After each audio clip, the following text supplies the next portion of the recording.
پاکستان کو سمندر میں خزانہ مل گیا، تیل اور گیس کے بڑے ذخائر دریافت، کیا پاکستان قرضوں سے آزاد ہو جائے گا؟ ناظرین، پاکستان ایک ایسا ملک ہے جو کئی دہائیوں سے توانائی کے شدید بحران، مہنگی بجلی، گیس کی قلت، ڈالر کی کمی اور بیرونی قرضوں کے بوجھ تلے دبا ہوا ہے۔ ہر سال اربوں ڈالر کا تیل اور LNG بیرون ملک سے درآمد کی جاتی ہے، جس کی وجہ سے نہ صرف مہنگائی بڑھتی ہے بلکہ معیشت بھی مسلسل دباؤ کا شکار رہتی ہے۔ لیکن اب ایک ایسا دعویٰ سامنے آیا ہے جس نے پوری قوم کی توجہ اپنی جانب کھینچ لی ہے۔ کہا جا رہا ہے کہ پاکستان کے سمندری علاقوں میں تیل اور گیس کے اتنے بڑے ذخائر موجود ہیں جو ملک کی تقدیر بدل سکتے ہیں۔ ماہرین کے مطابق اگر یہ ذخائر مکمل طور پر دریافت اور استعمال کر لیے گئے تو پاکستان اگلے کئی اشروں تک توانائی کے بحران سے نکل سکتا ہے۔ ناظرین، تقریباً 18 سال کے وقفے کے بعد پاکستان نے دوبارہ اپنے سمندر میں تیل اور گیس کی تلاش کا عمل تیز کر دیا ہے۔ حکومت نے 23 آف شور بلاکس مختلف قومی اور بین الاقوامی کمپنیز کو دے دیے ہیں تاکہ جدید ٹیکنالوجی کے ذریعے ان علاقوں میں موجود قدرتی وسائل کو تلاش کیا جا سکے۔ ان منصوبوں میں پاکستانی کمپنیز کے ساتھ ساتھ ترکی، ہانگ کانگ اور دیگر ممالک کی کمپنیز بھی شامل ہیں،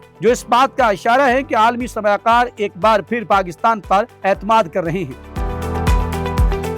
ابتدائی مرحلے میں کروڑوں ڈالر کی سرمایہ کاری کی جا رہی ہے، جس کے تحت سمندری سروے، جغرافیائی تجزیے اور سائنسی تحقیقات کی جائیں گی، جبکہ اگلے مرحلے میں بڑے پیمانے پر ڈرلنگ شروع ہو سکتی ہے، جس پر 1 ارب ڈالر تک خرچ ہونے کا امکان ظاہر کیا جا رہا ہے۔ ناظرین، سب سے حیران کن بات یہ ہے کہ بعض رپورٹس کے مطابق پاکستان کے سمندری علاقوں میں دنیا کے چوتھے بڑے تیل اور گیس کے ذخائر موجود ہو سکتے ہیں۔ اگر یہ دعویٰ درست ثابت ہو جاتا ہے تو پاکستان کی معیشت میں ایسا انقلاب آئے گا جس کی مثال ماضی میں نہیں ملتی۔ آج پاکستان ہر سال اربوں ڈالر صرف تیل اور گیس خریدنے پر خرچ کرتا ہے، لیکن اگر یہی وسائل ملک کے اندر سے حاصل ہونے لگیں تو نہ صرف درآمدی بل کم ہوگا بلکہ ڈالر کی بچت بھی ہوگی، روپے کو استحکام ملے گا اور IMF جیسے اداروں پر انحصار کم ہو جائے گا۔ بلکہ یہی نہیں، حکومت کو رائلٹی اور ٹیکس کی صورت میں اربوں ڈالر کی اضافی آمدن حاصل ہو سکتی ہے، جسے تعلیم، صحت، انفراسٹرکچر اور عوامی فلاح و بہبود پر خرچ کیا جا سکے گا۔ ناظرین، پاکستان کی صنعتیں اس وقت مہنگی بجلی اور گیس کی وجہ سے مشکلات کا شکار ہیں۔ اگر سستی مقامی گیس دستیاب ہو جاتی ہے تو ٹیکسٹائل، سیمنٹ، کھاد اور دیگر صنعتوں کی پیداواری لاگت کم ہوگی،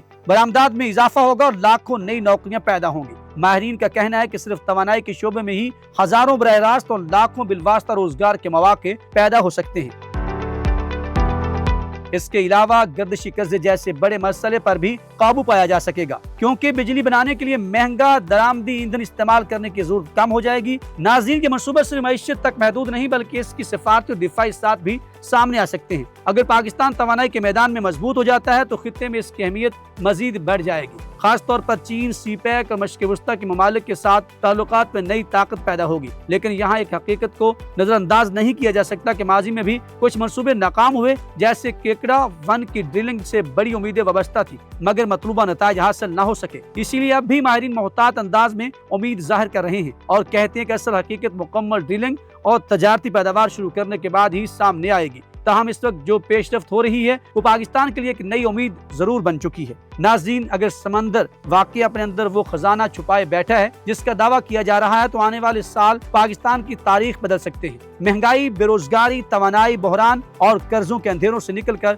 ملک ترقی، خود کفالت اور معاشی استحکام کی نئی منزل کی طرف بڑھ سکتا ہے۔ اب پوری قوم کی نظریں سمندر کی گہرائیوں پر جمی ہوئی ہیں اور ہر پاکستانی یہ جاننا چاہتا ہے کہ کیا واقعی پاکستان اپنے وسائل کی بدولت ایک مضبوط اور خوشحال ملک بننے جا رہا ہے؟ آپ اس حوالے سے کیا رائے رکھتے ہیں؟ ہمیں کمنٹ سیکشن میں ضرور بتائیے گا۔ ہمیں رہے گا آپ کے فیڈ بیک کا انتظار۔ اللہ نگہبان۔